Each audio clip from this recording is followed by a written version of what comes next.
Hi hello నమస్తే welcome to Deeti news. నేను మీ దీటి వెంకటస్వామి. ఈ ఛానల్ చూస్తున్న ప్రేక్షకులు శ్రేయభిలాషులు మిత్రులకు నా రిక్వెస్ట్, దయచేసి మా ఛానల్ని సబ్స్క్రైబ్ చేసుకోవాల్సిందిగా కోరుతున్నాం. ఇక ఈరోజు వివిధ పేపర్లోని ముఖ్యాంశాలు మనం చూద్దాం. మైనర్లను సినిమాలకు అనుమతించొద్దు, ప్రభుత్వానికి హైకోర్టు సూచన. పొద్దున 11 లోపు రాత్రి 11 తర్వాత పిల్లలను సినిమాలకు అనుమతించొద్దు అంటూ ప్రభుత్వానికి హైకోర్టు సూచనలు. సినిమా థియేటర్లలో ఎప్పుడు పడితే అప్పుడు షోలు వేయడం, 16 ఏళ్లలోపు పిల్లలను కూడా వేలాపాల లేకుండా అనుమతించడంపై హైకోర్టు ఆగ్రహం వ్యక్తం చేసింది. ఇకపై ఉదయం 11 గంటల లోపు రాత్రి 11 గంటల తర్వాత 16 ఏళ్లలోపు పిల్లలను సినిమాలకు అనుమతించరాదని రాష్ట్ర ప్రభుత్వాన్ని హైకోర్టు ఆదేశించింది. ఈ విషయంపై రాష్ట్ర ప్రభుత్వం తగిన నిర్ణయం తీసుకోవాలి. అన్ని వర్గాలతో ప్రభుత్వం చర్చలు జరిపి చట్ట ప్రకారం నిర్ణయం తీసుకునే వరకు మైనర్లను ఆ వేళల్లో సినిమాలకు అనుమతించరాదు అని హైకోర్టు ప్రభుత్వానికి ఉత్తర్వులు జారీ చేసింది. 4.41 లక్షల మందికి రైతు భరోసా. ఎకరాకు 6,000 చొప్పున 569 కోట్ల జమ. 18,180 మంది కూలీలకు ఆత్మీయ భరోసా సహాయం. రైతులు కూలీలకు కలిపి 579 కోట్లు విడుదల చేసిన ప్రభుత్వం. 51,912 మందికి కొత్త రేషన్ కార్డులు. పాత కార్డుల్లో 1,03,674 మంది పేర్ల నమోదు. 72,000 మందికి ఇందిరమ్మ ఇండ్లు మంజూరు.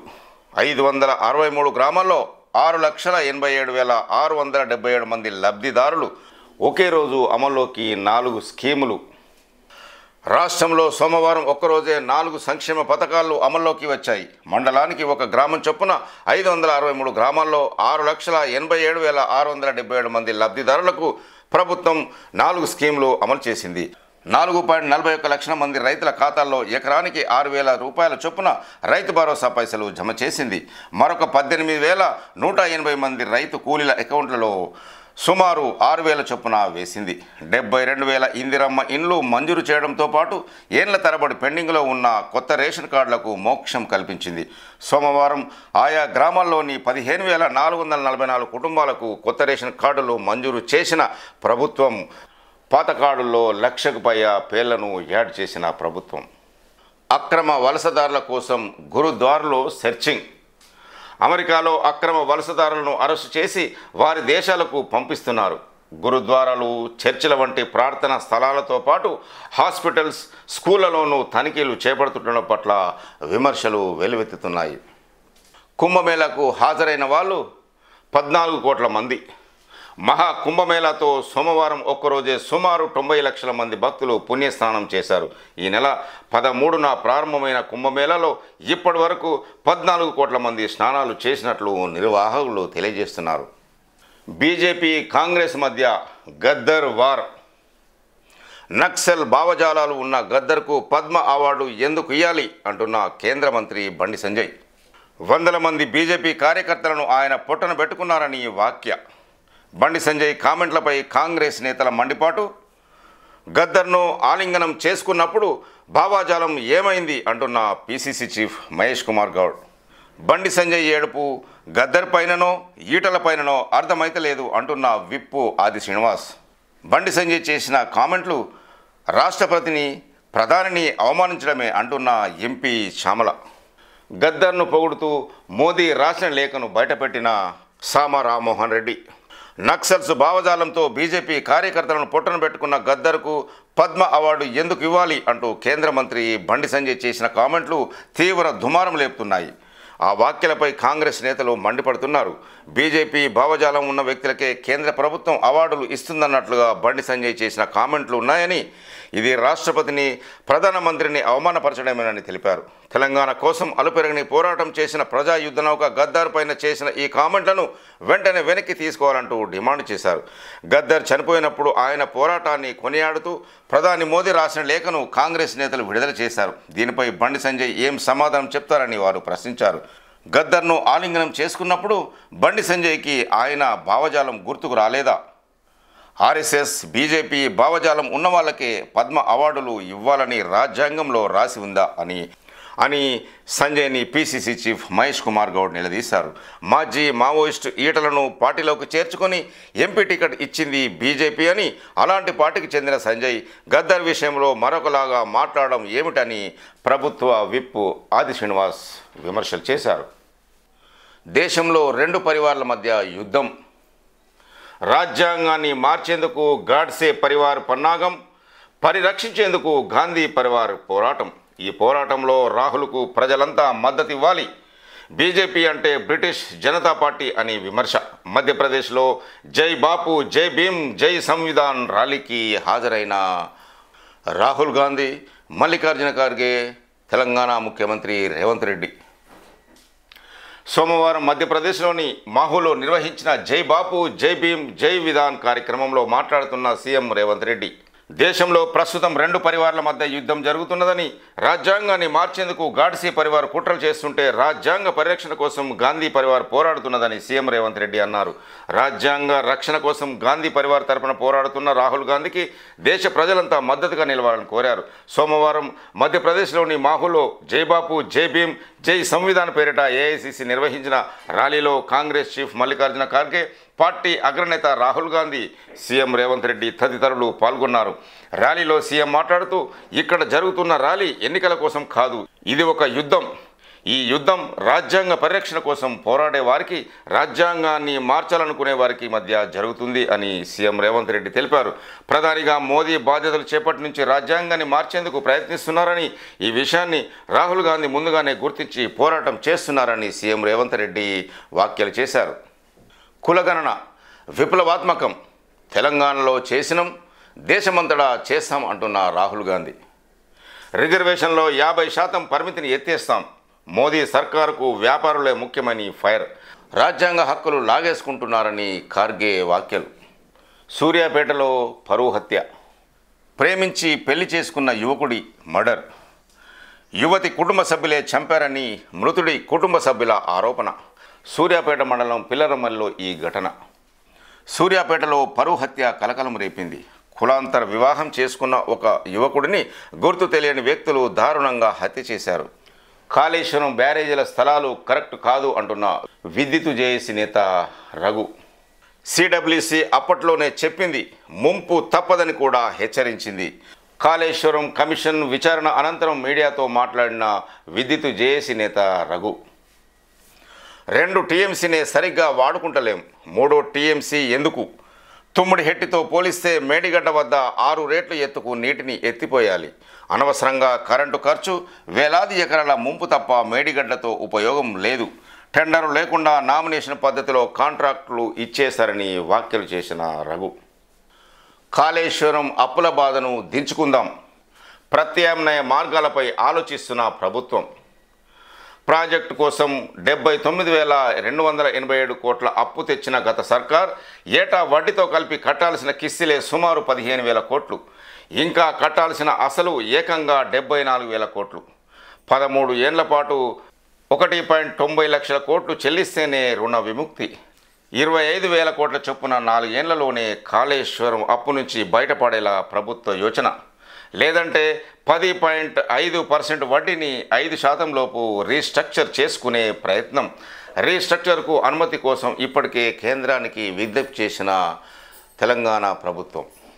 రాష్ట్రం నెత్తిన గత సర్కారు మోపిన కాళేశ్వరం అప్పుల గుదిబండను వీలైనంత త్వరగా దింపుకోవాలని ప్రభుత్వం భావిస్తుంది. ఏటా వడ్డీలతో కలిపి కిస్తీల కింద చెల్లిస్తున్న భారీ మొత్తాన్ని సాధ్యమైనంత తగ్గించుకునేందుకు అందుబాటులో ఉన్న అన్ని మార్గాలను అన్వేషిస్తున్నది. ప్రస్తుతం కాళేశ్వరం కిస్తీల రూపంలో రాష్ట్ర ఖజానా నుంచి ఏటా 15,000 కోట్ల దాకా రాష్ట్ర ప్రభుత్వం చెల్లిస్తుంది. కాంగ్రెస్ సర్కారు కడుతున్న అప్పుల్లో ఇదే అత్యధిక మొత్తం కాగా రాబోయే 13 ఏళ్ల పాటు మరొక 1,90,000 కోట్ల రుణ సంస్థలకు చెల్లిస్తే తప్ప కాళేశ్వరం రుణ విముక్తి కలిగే పరిస్థితి లేదు. తీసుకున్న అప్పు కంటే ఇది డబుల్ కన్నా ఎక్కువే. ఈ స్థాయి రుణభారం రాష్ట్ర ప్రయోజనాలకు కూడా మంచిది కాదని భావిస్తున్న తెలంగాణ ప్రభుత్వం దీన్ని దించుకునేందుకు తన ముందు ఉన్న 2 మార్గాలపై దృష్టి పెట్టింది. ఇందులో తక్కువ వడ్డీతో ఎక్కువ కాలం చెల్లించేలాగా రుణాల రీస్ట్రక్చర్ ఒకటి కాగా, 3-4 ఏళ్లలో అసలు పూర్తి చెల్లించి తర్వాత వన్ టైం సెటిల్మెంట్తో వడ్డీ కట్టేయడం రెండవది. ఈ క్రమంలో రుణాల రీస్ట్రక్చర్కు అనుమతించాలని ఇప్పటికే కేంద్ర ప్రభుత్వాన్ని కోరిన రాష్ట్ర ప్రభుత్వం. గద్దర్కు అవార్డులు ఎందుకు ఇస్తాం అంటున్న బండి సంజయ్. మా కార్యకర్తలను అనేక మందిని చంపించిండు అంటున్న బండి సంజయ్. కాంగ్రెస్ టీడీపీ నేతలను హతమార్చారని ఆరోపణలు. గద్దార్ పేరిట ఇచ్చే అవార్డులు తీసుకోబోమని కామెంట్. గద్దర్కు పద్మ అవార్డు ప్రకటించకపోవడంపై కేంద్ర హోంశాఖ సహాయ మంత్రి బండి సంజయ్ సంచలన వ్యాఖ్యలు చేశారు. పద్మ అవార్డులకు ఎలిజిబిలిటీ ఉన్న వ్యక్తుల పేర్లను రాష్ట్ర ప్రభుత్వం పంపలేదన్నారు. పద్మ అవార్డులకు అర్హత జాబితాను పంపించేటప్పుడు రాష్ట్ర ప్రభుత్వం ఆలోచించి పంపాలి. గద్దర్కు పద్మ అవార్డు ఎట్లా ఇస్తాం? ఎంతోమంది బీజేపీ కార్యకర్తలను కాల్చి చంపారో తెలియదా? వందల మంది బీజేపీ కార్యకర్తలు నమ్మిన సిద్ధాంతం కోసం ప్రజాస్వామ్యబద్ధంగా ఆందోళన చేస్తే నక్సలైట్లతో కలిసి హత్య చేయించిన వ్యక్తి గద్దర్ అని బండి సంజయ్ ఆరోపించారు. నాంపల్లిలోని బీజేపీ స్టేట్ ఆఫీసులో సోమవారం మీడియాతో చిట్ చాట్లో ఆయన మాట్లాడుతూ గద్దర్ నక్సల్స్ భావజాలం ఉన్న వ్యక్తి అని, నక్సల్స్ తమ పార్టీకి చెందిన అనేక మంది కార్యకర్తలను చంపారని, అనేక మంది పోలీసులను చంపిన వారిలో గద్దర్ కూడా ఒకరున్నారని, అందుకే రాష్ట్ర ప్రభుత్వం ఇవ్వాలని అనుకుంటున్న గద్దర్ అవార్డును కూడా తాము తీసుకోబోమని చెప్పారు. మంత్రి శ్రీధర్బాబు తండ్రిని, మాజీ మంత్రి డీకే అరుణ తండ్రిని చంపించింది నక్సలైట్లు కాదా అని సంజయ్ ప్రశ్నించారు. కాంగ్రెస్ టీడీపీకి చెందిన నేతలను కూడా గద్దార్ చంపించారని, ఆ విషయం రేవంత్కు తెలియదన్నారు. రాష్ట్ర ప్రభుత్వానికి అభివృద్ధిపై చిత్తశుద్ధి లేదు. కేంద్రం అన్ని రకాల సహాయం చేస్తుంది, సంక్షేమ పథకాలకు నిధులు ఇస్తుంది. కేంద్ర పథకాల పేర్లను మారిస్తే స్కీములన్నింటినీ నేరుగా లబ్ధిదారులకే అందజేస్తాం అని సంజయ్ తెలిపారు. కాంగ్రెస్ ప్రభుత్వం తన సొంత పథకాలకు ఇందిరాగాంధీ పేరు కాకుండా దావూద్ ఇబ్రహీం బిన్ లాడెన్ పేరు పెట్టుకున్న అభ్యంతరం లేదు అన్నారు.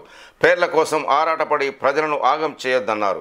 ప్రధానమంత్రి ఆవాస్ యోజన పేరుతో రాష్ట్ర ప్రభుత్వానికి వచ్చిన ఇబ్బంది ఏంటో చెప్పాలని కేంద్ర హోంశాఖ సహాయ మంత్రి బండి సంజయ్ అన్నారు. రాజ్యాంగంపై మోదీ అమిత్ షా కుట్రలు అంటూ ఒక న్యూస్. గజనీ మహమ్మద్ హిందుస్థాన్ను దోచుకోవడానికి ప్రయత్నించినట్లు ఇప్పుడు మోదీ కూడా రాజ్యాంగాన్ని మార్చాలని ప్రయత్నిస్తున్నారు. ఆయన ప్రయత్నాలు ఫలించవు. ఎందుకంటే ఆనాడు బ్రిటిషర్ల నుంచి మహాత్మా గాంధీ దేశాన్ని రక్షించినట్లు భారతీయ జనతా పార్టీ పేరుతో చలామణి అవుతున్న బ్రిటిష్ జనతా పార్టీని ఎదుర్కొనేందుకు రాహుల్ గాంధీ నిలబడ్డారు. ఈ యుద్ధంలో కాంగ్రెస్ కేడర్ మొత్తం రాహుల్ గాంధీతో కలిసి నడవాలి అని సీఎం రేవంత్ రెడ్డి వ్యాఖ్యానించారు. BJP hidden agenda. రాజ్యాంగాన్ని మార్చేందుకు బీజేపీ హిడెన్ ఎజెండాతో పనిచేస్తున్నదని సీఎం రేవంత్ రెడ్డి మండిపడ్డారు. ప్రధాని మోదీ, కేంద్ర హోంమంత్రి అమిత్ షా రాజ్యాంగాన్ని రద్దు చేసేందుకు కుట్ర పన్నుతున్నారని, లోక్సభ ఎన్నికల సమయంలో దేశ ప్రజలను బీజేపీ 400 సీట్లు అడిగింది. అబ్ కీ బార్ 400 పార్ అనే నినాదంతో ప్రజల్లోకి వెళ్ళింది. అన్ని సీట్లు వస్తే రాజ్యాంగాన్ని, రిజర్వేషన్ను రద్దు చేయవచ్చన్న హిడెన్ ఎజెండా ఉంది. ఆ కుట్రను పసిగట్టిన దేశ ప్రజలు కేవలం 240 సీట్లకే పరిమితం చేశారని పేర్కొన్నారు. లోక్సభ ఫలితాలు వచ్చినప్పటి నుంచి బీజేపీ నేతల్లో ఆందోళన కల్పిస్తుందని సీఎం రేవంత్ రెడ్డి వ్యాఖ్యానించారు. బీజేపీ కుట్రలు తిప్పికొడదాం అంటున్నారు రాహుల్. బీజేపీ కుట్రను తిప్పికొట్టేందుకే కాంగ్రెస్ పార్టీ జై బాబు, జై భీమ్, జై సంవిధాన్ ర్యాలీని నిర్వహిస్తున్నదని సీఎం రేవంత్ రెడ్డి అన్నారు. జోడో యాత్రలో కూడా రాజ్యాంగం, రిజర్వేషన్ల పరిరక్షణకే కాంగ్రెస్ విధానమని రాహుల్ గాంధీ స్పష్టం చేశారని ఆయన గుర్తు చేశారు. అందుకే ఆ మాట కట్టుబడి కాంగ్రెస్ పోరాటం చేస్తున్నదని తెలిపారు. బీజేపీకి రాజ్యాంగం అన్నా, రిజర్వేషన్ అన్నా నవ్వులాటగా మారాయని మండిపడ్డారు. రాజ్యాంగాన్ని, రిజర్వేషన్లు కాంగ్రెస్ పార్టీ కాపాడుతున్నదని సీఎం అన్నారు. కేంద్రంలో కాంగ్రెస్ ప్రభుత్వం వచ్చినప్పుడే రాజ్యాంగానికి పూర్తి రక్షణ ఉంటుందని తెలిపారు. ఈ ర్యాలీలో సీఎం రేవంత్ రెడ్డితో పాటు డిప్యూటీ సీఎం బట్టి విక్రమార్క, పీసీసీ చీఫ్ మహేష్ కుమార్ గౌడ్, మంత్రులు కోమటిరెడ్డి వెంకటరెడ్డి, పొన్నం ప్రభాకర్ తదితరులు పాల్గొన్నారు. రేపు మంత్రులతో ముఖాముఖిలో మంత్రి కోమటిరెడ్డి వెంకటరెడ్డి. 2 నెలల తర్వాత మళ్ళీ స్టార్ట్. గాంధీ భవన్లో బుధవారం జరగనున్న మంత్రులతో ముఖాముఖి కార్యక్రమానికి ఆర్ఎండ్బి మినిస్టర్ కోమటిరెడ్డి వెంకటరెడ్డి హాజరు కానున్నారు. ఈ మేరకు పీసీసీ చీఫ్ మహేష్ గౌడ్ సోమవారం ఒక ప్రకటన రిలీజ్ చేశారు. ఉదయం 11 గంటల నుంచి మధ్యాహ్నం 2 గంటల వరకు ప్రోగ్రాం నిర్వహించనున్నట్లు పేర్కొన్నారు. వారంలో 2 రోజులు జరగవలసిన ఈ ప్రోగ్రాం 3 నెలలు ముచ్చటగానే సాగింది. 3 నెలల పాటు ఏదో రకంగా వారానికి ఒకేసారి 15 రోజులకోసారి అన్నట్లు సాగిన ఈ ప్రోగ్రాం చివరకు గత డిసెంబర్ 5తో ఫుల్ స్టాప్ పడింది. 2 నెలల తర్వాత మళ్ళీ బుధవారం నిర్వహించనున్నారు. ప్రజలు, పార్టీ కేడర్ ఇందులో పాల్గొని తమ సమస్యలను మంత్రి దృష్టికి వినతి పత్రాల రూపంలో అందించాలని పీసీసీ కోరింది. తెలంగాణలో కులగణన విప్లవాత్మకం, దేశవ్యాప్తంగా నిర్వహించి తీరుతాం అంటున్న రాహుల్ గాంధీ. తెలంగాణలో విజయవంతంగా కులగణన నిర్వహించామని, ఇది విప్లవాత్మక ముందడుగని కాంగ్రెస్ అగ్రనేత రాహుల్ గాంధీ అన్నారు.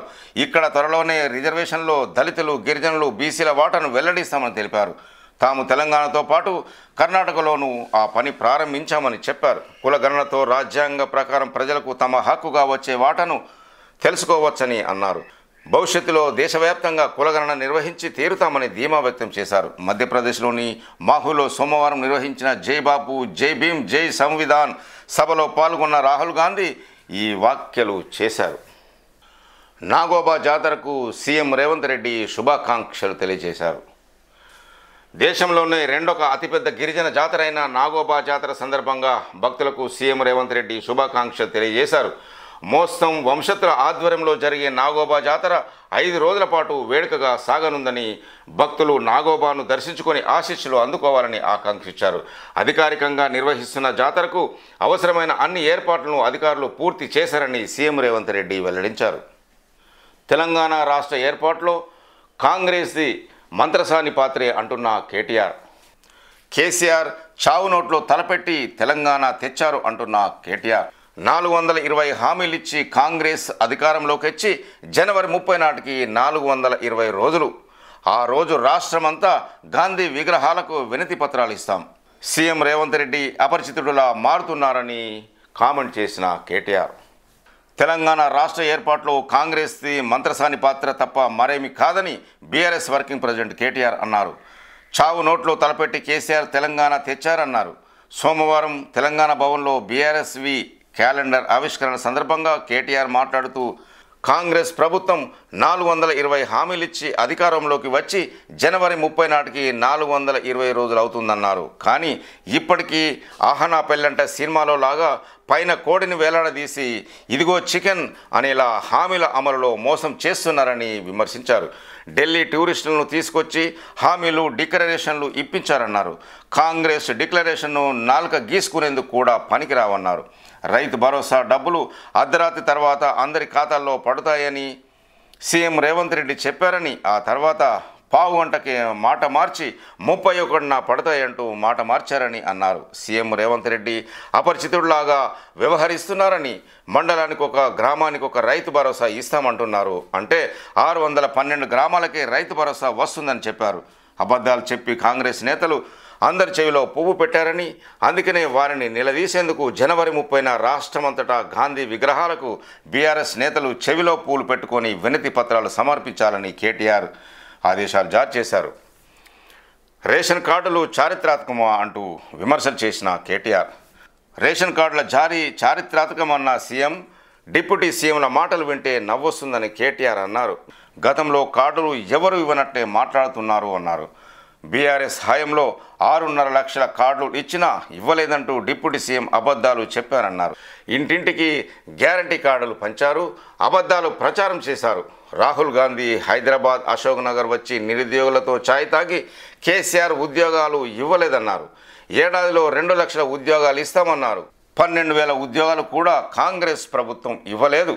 ఉమ్మడి రాష్ట్రంలో కాంగ్రెస్ ప్రభుత్వం ఏడాదికి 1000 ఉద్యోగాలైనా ఇవ్వలేదు. కానీ మేము అధికారంలోకి వచ్చాక సగటున ఏటా 16,000 ఉద్యోగాలు ఇచ్చినాం.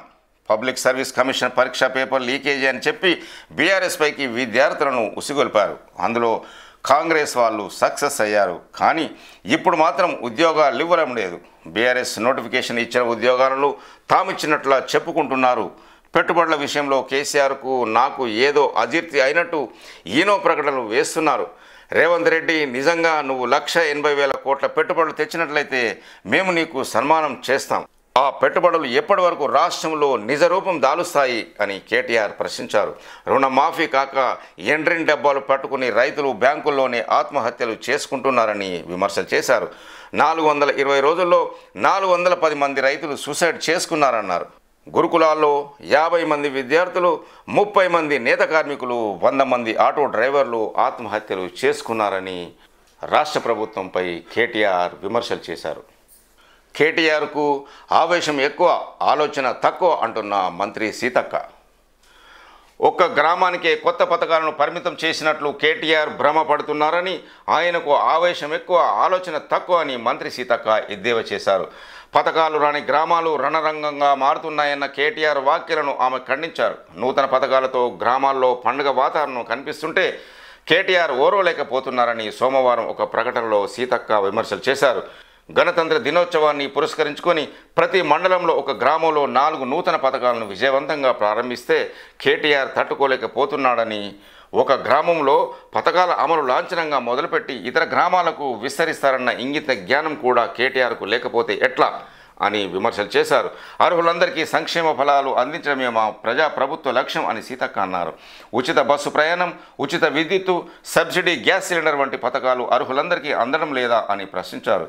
ప్రజలను రెచ్చగొట్టి రాజకీయ పబ్బం గడుపుకోవడమే కేటీఆర్ పని అని, బీఆర్ఎస్ లాగా ఎన్నికల లబ్ధి కోసం మేము పథకాలు అమలు చేయడం లేదన్న విషయం ఆయన తెలుసుకోవాలి అని సీతక్క అన్నారు.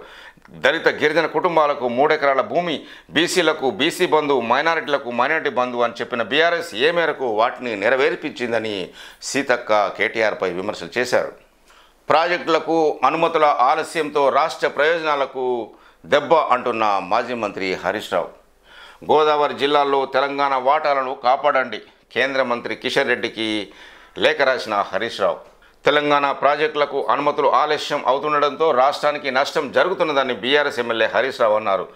200 టీఎంసీల గోదావరి జలాలను పెన్నా బేసిన్కు తరలించేందుకు ఏపీ చేపడుతున్న గోదావరి బనకచెర్ల ప్రాజెక్టు వల్ల రాష్ట్ర సాగునీటి ప్రయోజనాలు దెబ్బతింటాయన్నారు.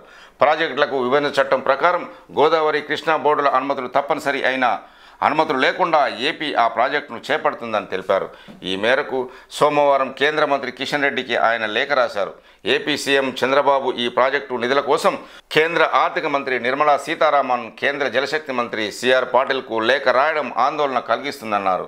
మరొక వైపు కాళేశ్వరం ప్రాజెక్టుకు రోజుకు 3 టీఎంసీలు ఎత్తిపోసే ప్రణాళికల అనుమతులు ఇంకా పెండింగ్లోనే ఉండడం ఆలోచించవలసిన విషయమన్నారు. గోదావరి జలాల్లో తెలంగాణకు కేటాయించిన నీటి వాటాలను కాపాడేందుకు కేంద్రం చర్యలు తీసుకోవాలని కిషన్ రెడ్డిని డిమాండ్ చేసిన హరీష్ రావు. ప్రజలను ఎన్నిసార్లు మోసం చేస్తారు? మాట తప్పడం, మడవ తిప్పడమే కాంగ్రెస్ మార్కు పాలన. ఇంకెన్నిసార్లు రేవంత్ రెడ్డి మాట తప్పుతారు అని హరీష్ రావు విమర్శించారు. పథకాల అమలుకు సంబంధించి ప్రజలను ఎన్నిసార్లు మోసం చేస్తారని సోమవారం ట్విట్టర్లో ఆయన ప్రశ్నించారు. తొలుత 2023 డిసెంబర్ 9న రుణమాఫీ చేస్తామన్నారు. ఆ తర్వాత 2024 ఆగస్టు 15 వరకు అన్నారు. మళ్ళీ దసరాకు పూర్తి చేస్తామన్నారు. ఇప్పటికీ 20 లక్షల మందికి పైగా రైతులకు రుణమాఫీ జరగలేదు. రైతు బంధును 2023 డిసెంబర్ 9 తర్వాత 15,000 ఇస్తామన్నారు. కానీ వానకాలం రైతు భరోసా ఎగ్గొట్టారు అని హరీష్ రావు సీఎం రేవంత్ రెడ్డిపై విమర్శలు చేశారు. బోర్ వాటర్ వద్దు, నల్ల నీళ్లు వాడండి, కట్టెలపై వండొద్దు, గ్యాస్ పొయ్యిపై వంట చేయాలి. ఫుడ్ పాయిజన్ ఇష్యూపై విద్యా కమిషన్ స్టడీ రిపోర్ట్. సిఎస్ శాంతికుమార్కి చైర్మన్ ఆకునూరి మురళి నివేదిక. రాష్ట్రంలోని ప్రభుత్వ పాఠశాలలు, గురుకులాలు, హాస్టళ్లు, కేజీబీవీలు, అంగన్వాడీ సెంటర్లలో వంట సహా తాగేందుకు బోర్ నీళ్లు వాడొద్దని, మిషన్ భగీరథ నల్ల నీటిని వినియోగించాలని తెలంగాణ విద్యా కమిషన్ సూచించింది. హాస్టళ్లు, గురుకులాలు సహా అన్ని విద్యాలయాల్లో మధ్యాహ్న భోజనాన్ని కట్టెలపై వండొద్దని, గ్యాస్ పొయ్యిలపైనే వంట చేయాలని పేర్కొన్నది. తెలంగాణలో పలు గురుకులాల్లో ఫుడ్ పాయిజన్తో 45 మందికి పైగా విద్యార్థులు చనిపోవడంతో దీనికి కారణాలను తెలుసుకునేందుకు తెలంగాణ విద్యా కమిషన్ చైర్మన్ ఆకునూరు మురళి నేతృత్వంలోని ప్రతినిధి బృందం పలు జిల్లాల్లో పర్యటించింది. దీనికి సంబంధించిన నివేదికను సోమవారం ప్రభుత్వ ప్రధాన కార్యదర్శి శాంతికుమార్కి కమిషన్ చైర్మన్ ఆకునూరు మురళి, సభ్యులు విశ్వేశ్వరరావు, డాక్టర్ చారకొండ వెంకటేష్, జ్యోష్నా శివారెడ్డి అందజేశారు. ఈ నివేదికలో పలు సూచనలు చేశారు. జీవో 46పై మీ వైఖరేంటో చెప్పండి. రాష్ట్ర ప్రభుత్వానికి సుప్రీంకోర్టు ఆదేశం. తెలంగాణ రాష్ట్ర పోలీస్ రిక్రూట్మెంట్ బోర్డు చేపట్టిన స్పెషల్ పోలీస్ నియామకాల్లో జీవో నంబర్ 46పై నెల రోజుల్లో వైఖరి తెలపాలని రాష్ట్ర ప్రభుత్వాన్ని సుప్రీంకోర్టు ఆదేశించింది. స్పెషల్ పోలీస్ నియామకాల్లో హైదరాబాద్, సైబరాబాద్ అభ్యర్థులకు కటాఫ్ మార్కులు తగ్గిస్తూ గత సర్కారు 2023లో జీవో 46ను తెచ్చింది. ఈ జీవోను సవాల్ చేస్తూ పలువురు అభ్యర్థులు హైకోర్టును ఆశ్రయించగా నిరాశ ఎదురైంది. ఈ తీర్పును మాటూరు శ్రీకాంత్, బీఆర్ఎస్ నేత రాకేష్ రెడ్డితో పాటు మరొక 74 మంది సుప్రీంకోర్టులో అప్పీల్ చేశారు. ఈ పిటిషన్ను సోమవారం హైకోర్టు విచారించింది. ఇరువైపులా వాదనలు విన్న బెంచ్ ఫిబ్రవరి 28లోగా వైఖరేంటో చెప్పాలంటూ ప్రభుత్వాన్ని ఆదేశం జారీ చేసింది. బాధ్యతలు చేపట్టిన మున్సిపల్ స్పెషల్ ఆఫీసర్. తొలి రోజు కమిషనర్లతో మీటింగ్. రాష్ట్ర వ్యాప్తంగా మున్సిపాలిటీలు, కార్పొరేషన్లో స్పెషల్ ఆఫీసర్లు బాధ్యతలు చేపట్టారు. పాలక వర్గాల టర్మ్ ముగియడంతో 3 కార్పొరేషన్లకు కలెక్టర్లను, ఇతర కార్పొరేషన్లకు అడిషనల్ కలెక్టర్ను, మున్సిపాలిటీలకు ఆర్డీఓలు, జీహెచ్ఎంసీ, మూసీ, సిడిఎంఏ అధికారులు స్పెషల్ ఆఫీసర్లుగా ఆదివారం ప్రభుత్వం నియమించింది. కాగా సోమవారం ఆయా మున్సిపాలిటీలకు, కార్పొరేషన్లకు వెళ్లి స్పెషల్ ఆఫీసర్లు బాధ్యతలు చేపట్టారు. తొలి రోజు కమిషన్లతో సమావేశమయ్యారు. కలెక్టర్లు, అడిషనల్ కలెక్టర్లకు ఆయా కమిషనర్లు వచ్చి రిపోర్ట్ చేశారు. పలు రికార్డులను పరిశీలించారు.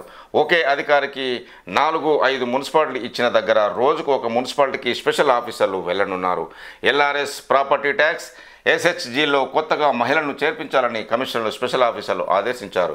హైదరాబాద్ శివారు మున్సిపాలిటీ బాధ్యతలు అప్పగించిన జీహెచ్ఎంసీ, మూసీ డెవలప్మెంట్ కార్పొరేషన్ అధికారులు, సిడిఎంఏ అధికారులు మున్సిపాలిటీలకు వెళ్లారు. కాగా 3 నెలల పాటు స్పెషల్ ఆఫీసర్ల పాలన కొనసాగనుందని, ఏప్రిల్ లేదా మేలో మున్సిపల్ ఎన్నికలు నిర్వహించే ఛాన్స్ ఉందని అధికారులు తెలియజేస్తున్నారు. రాష్ట్రంలో కొత్తగా 32 మండల ప్రజా పరిషత్తుల ఏర్పాటు ఉత్తర్వులు జారీ చేసిన పంచాయతీరాజ్ శాఖ డైరెక్టర్. రాష్ట్రంలో ఆయా జిల్లాల్లో 32 మండల ప్రజా పరిషత్తులను ప్రభుత్వం ఏర్పాటు చేసింది. ఈ మేరకు సోమవారం పంచాయతీరాజ్ శాఖ డైరెక్టర్ ఉత్తర్వులు జారీ చేశారు. వీటి నిర్వహణ కావలసిన భవనాలను గుర్తించాలని ఆయా జిల్లాల కలెక్టర్లకు ఆదేశాలు జారీ చేశారు. ఆదిలాబాద్, జగిత్యాల్, జయశంకర్, భూపాలపల్లి, జోగులాంబ, గద్వాల, కామారెడ్డి, మహబూబ్నగర్, మహబూబాబాద్, మెదక్, నల్గొండ, నారాయణపేట, నిజామాబాద్, సంగారెడ్డి, సిద్దిపేట, వికారాబాద్, వనపర్తి, భద్రాద్రి, కొత్తగూడెం జిల్లా పరిధిలోని కొత్తగా ఏర్పాటైన 32 మండల ప్రజా పరిషత్తులు ఉన్నాయి. దేశంలో సైబర్ నేరగాళ్లు కొట్టేసింది 22,000 కోట్లు.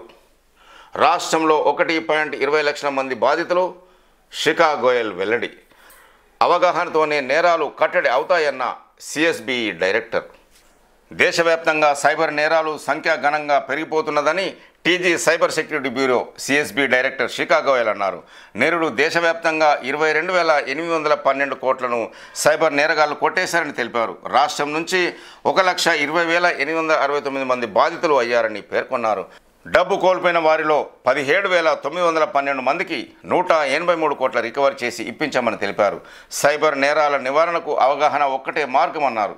ఈ మేరకు షీల్డ్ 2025 పేరుతో ఫిబ్రవరి 18, 19 తేదీల్లో సైబర్ సెక్యూరిటీ కాన్క్లేవ్ నిర్వహిస్తున్నామని తెలిపారు.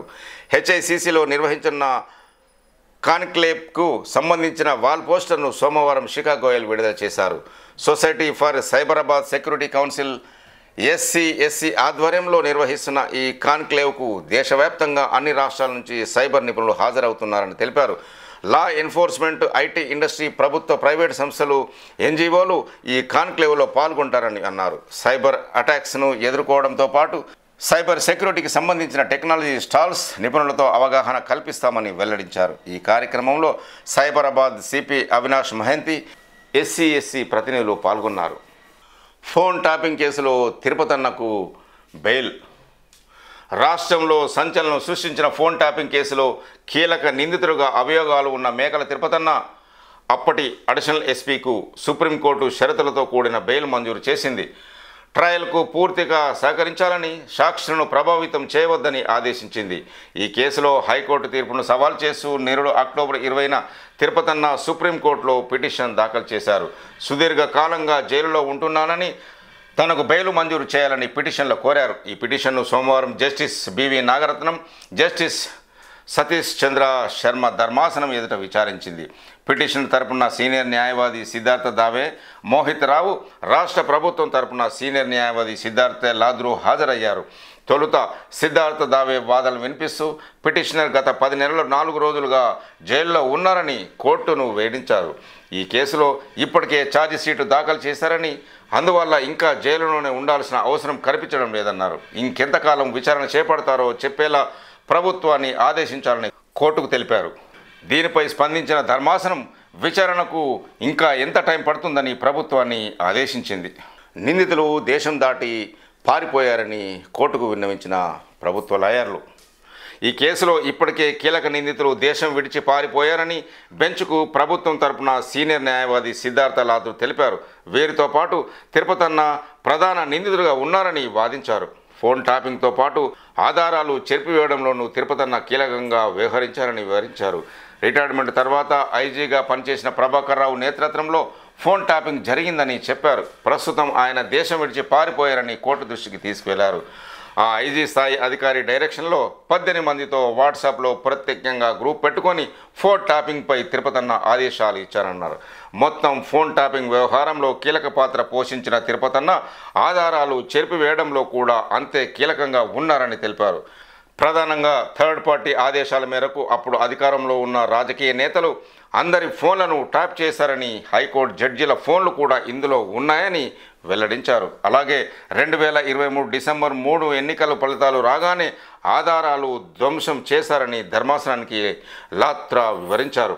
ఇందులో భాగంగా హార్డ్ డిస్క్లను ధ్వంసం చేయడంతో పాటు కంప్యూటర్ పాస్వర్డ్లను మార్చారని నివేదించారు. ఈ ఫోన్ ట్యాపింగ్ వ్యవహారంలో తిరుపతన్న పాత్ర దర్యాప్తునకు మరొక 4 నెలల సమయం పడుతున్నదని లాత్రా తెలిపారు.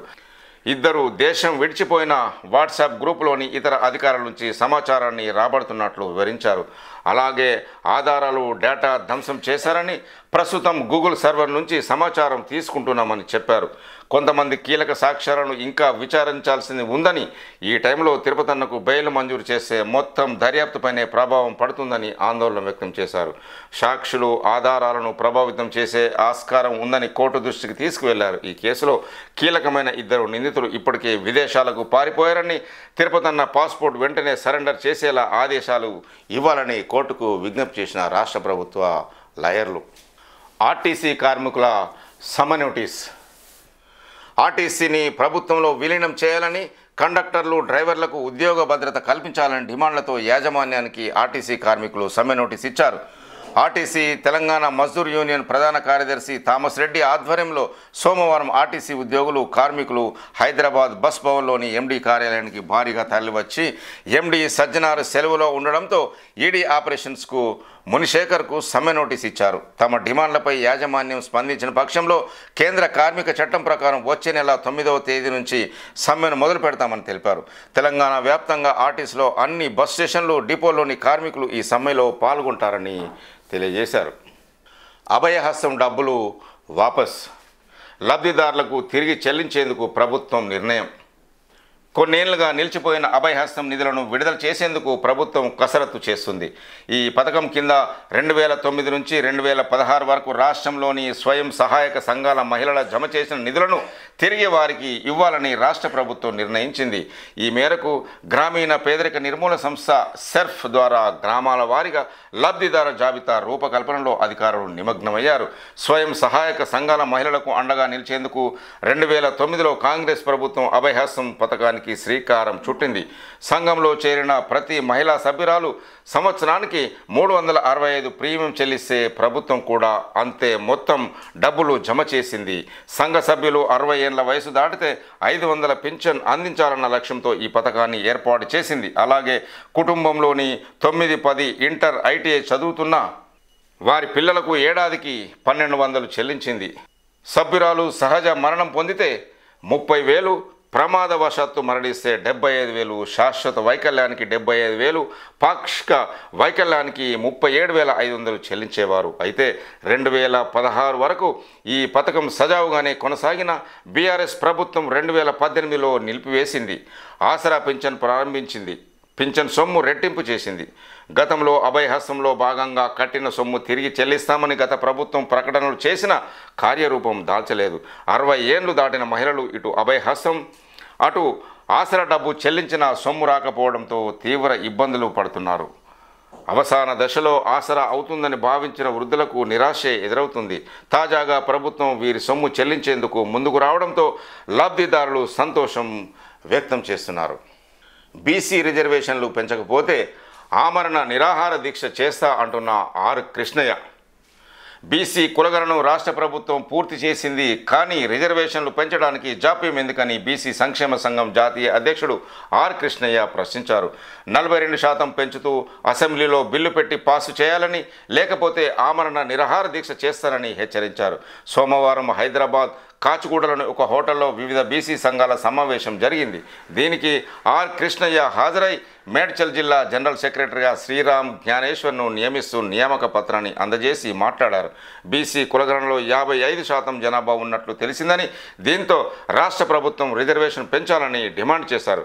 త్వరలో స్థానిక సంస్థలు ఎన్నికలు జరగనున్నందున జనాభా దామాషా ప్రకారం రిజర్వేషన్ల ప్రక్రియను ప్రారంభించాలన్నారు. కులగణన చేసిన తర్వాత రిజర్వేషన్లు పెంచితే చట్టపరమైన అవరోధాలు ఉండవని స్పష్టం చేశారు. స్థానిక సంస్థల ఎన్నికల్లోపు రిజర్వేషన్లు పెంచకపోతే ఉద్యమాన్ని ఉధృతం చేస్తామని ఆర్ కృష్ణయ్య అన్నారు. ఇయాల్టి నుంచి రాష్ట్ర స్థాయి police sports meet Karimnagar police commissionerate ఆధ్వర్యంలో నిర్వహణ. 20 పోలీస్ జోన్స్ నుంచి 2500 మంది ప్లేయర్స్ హాజరు. 12 క్రీడా వేదికలపై 29 క్రీడాంశాల్లో పోటీలు ప్రారంభించనున్న ఇంటెలిజెన్స్ డీజీపీ శివధర్ రెడ్డి. తెలంగాణ రాష్ట్ర స్థాయి 3వ పోలీస్ క్రీడా పోటీలు మంగళవారం నుంచి 4 రోజుల పాటు కరీంనగర్ పోలీస్ కమిషనరేట్ ఆధ్వర్యంలో నిర్వహించనున్నారు. రాష్ట్రంలోని 20 పోలీస్ జోన్స్ నుంచి 2500 మంది క్రీడాకారులు హాజరు కానున్నారు. 12 క్రీడా వేదికలపై football, kabaddi, kho-kho, volleyball, athletics, handball, wrestling, swimming, water sports, shuttle badminton, judo, weight lifting, power lifting, hockey, land tennis, table tennis, yoga తదితర 29 క్రీడాంశంలో పోటీలు నిర్వహించనున్నారు. సాయంత్రం 4 గంటలకు కరీంనగర్ హెడ్ క్వార్టర్స్లోని పరేడ్ గ్రౌండ్స్లో ఇంటెలిజెన్స్ డీజీపీ శివధర్ రెడ్డి ప్రారంభించనున్నారు. ఈ పోటీలను ఘనంగా నిర్వహించేందుకు సిపి అభిషేక్ మహంతి ఆధ్వర్యంలో అన్ని ఏర్పాట్లు పూర్తి చేశారు. క్రీడాకారులకు ఉచిత భోజన వసతి సౌకర్యాలు కల్పించారు. కరీంనగర్లోని CTC head quarters, Ambedkar stadium, sports school, CPTC Karimnagar club, GS academy, Alaganur road తదితర ప్రాంతాల్లో ఈ పోటీలను నిర్వహించనున్నారు. వచ్చే నెల 1న ఉదయం 8 గంటలకు పోటీలకు ముగింపు సమావేశాలకి డీజీపీ జితేందర్ హాజరు కానున్నారు. అర్హులందరికీ ప్రభుత్వ పథకాలు చేరాలి అంటున్న తుమ్మల నాగేశ్వరరావు. ఖమ్మం 15వ డివిజన్లో రోడ్ల నిర్మాణ పనులు శంకుస్థాపన చేసిన మంత్రి తుమ్మల నాగేశ్వరరావు ఈ చిత్రంలో చూడొచ్చు. అర్హులైన పేదలకు ప్రభుత్వం పథకాలు చేరాలని, ఎవరైనా అనర్హులు పథకాలకు ఎంపికైతే అధికారులకు సంపూర్ణ సమాచారం అందించాలని రాష్ట్ర వ్యవసాయ శాఖ మంత్రి తుమ్మల నాగేశ్వరరావు అన్నారు. కరీంనగర్ మేయర్పై అవిశ్వాస తీర్మానం. అవిశ్వాసం కోరుతూ కలెక్టర్కు వినతి పత్రం అందజేస్తున్న బీఆర్ఎస్ కార్పొరేటర్లు. బీఆర్ఎస్, కాంగ్రెస్ కార్పొరేటర్ల సంతకాలతో కలెక్టర్కు వినతి. కరీంనగర్ మేయర్ సునీల్ రావుపై అవిశ్వాసం తీర్మానం పెట్టేందుకు బీఆర్ఎస్, కాంగ్రెస్ కార్పొరేటర్లు కలెక్టర్ పమేలా సత్పతికి సోమవారం దరఖాస్తు చేశారు. మంగళవారంతో పదవీకాలం ముగినుండడంగా ఒక్కరోజు ముందు అవిశ్వాసానికి సిద్ధం కావడం నగరంలో చర్చనీయాంశంగా ఉంది. మేయర్ ఈ నెల 25న శనివారం బీఆర్ఎస్ను వీడి కేంద్ర సహాయ మంత్రి బండి సంజయ్ సమక్షంలో బీజేపీలో చేరిన విషయం తెలిసిందే. ఆయనతో పాటు 2 మంది కార్పొరేటర్లు బీజేపీలో చేరుతానని ప్రచారం జరిగినప్పటికీ కేవలం 2 మాత్రమే వెంట వెళ్లారు. 20 మంది వరకు చేరడానికి వచ్చినప్పటికీ వారిపై భూ కబ్జాలు, అవినీతి ఆరోపణలున్న కారణంగానే చేర్చుకోలేదని బీజేపీ వర్గాలు వెల్లడించాయి. ఈ క్రమంలో మేయర్ వెంట మెజార్టీ కార్పొరేటర్లు లేరనే సంకేతాలు ఇచ్చేందుకే 31 మంది కార్పొరేటర్ల సంతకాలతో కూడిన వినతి పత్రం కలెక్టర్కు ఇచ్చినట్లు తెలుస్తుంది. నేడు ఎన్టీపీసీ ఫేజ్ 2కి public hearing. NTPC Telangana phase 2 800x3 యూనిట్లు నిర్మాణం కోసం మంగళవారం పొల్యూషన్ కంట్రోల్ బోర్డు ఆధ్వర్యంలో పబ్లిక్ హియరింగ్ నిర్వహించనున్నారు. మొత్తం 4000 మెగావాట్ల విద్యుత్ ప్లాంటు నెలకొల్పే క్రమంలో ఇప్పటికే ఫేజ్ 1లో 1600 మెగావాట్లు 800x2 విద్యుత్ ప్లాంటు నెలకొల్పగా ఉత్పత్తి జరుగుతుంది. 29,344.85 కోట్ల అంచనాతో 2400 మెగావాట్ల ఫేజ్ 2 నిర్మాణానికి ఎన్టీపీసీ డైరెక్టర్ల బోర్డు ఆమోదం తెలుపగా నేడు పబ్లిక్ హియరింగ్ చేపట్టినారు. స్థానిక జెడ్పీ హైస్కూల్ ఆవరణలో ఉదయం 11 గంటల నుంచి ప్రజాభిప్రాయ సేకరణ కార్యక్రమాన్ని నిర్వహించనున్నారు. రామగుండం, కుందన్పల్లి, రాణాపూర్, ఇతర గ్రామాలకు చెందిన ప్రజల నుంచి కొత్త ప్లాంటు ఏర్పాటుపై అభిప్రాయ సేకరణ చేయనున్నారు. కాగా పబ్లిక్ హియరింగ్కు సంబంధించిన ఏర్పాట్లను Ramagundam Telangana project head chief GM Chandan Kumar, Samantha ఇతర అధికారులు సోమవారం పరిశీలించారు. రామగుండం సిపి ఎం శ్రీనివాస్ పర్యవేక్షణలో ఏసీపీ ఎం రమేష్ ఆధ్వర్యంలో పోలీస్ బందోబస్తు ఏర్పాటు చేశారు. ఈ ఛానల్ చూస్తున్న ప్రేక్షకులు, శ్రేయభిలాషులు, మిత్రులకు నా యొక్క రిక్వెస్ట్, దయచేసి మా ఛానల్ని సబ్స్క్రైబ్ చేసుకోవాల్సిందిగా కోరుతున్నాము. చూస్తూనే ఉండండి దీటి న్యూస్. నేను మీ దీటి వెంకటస్వామి.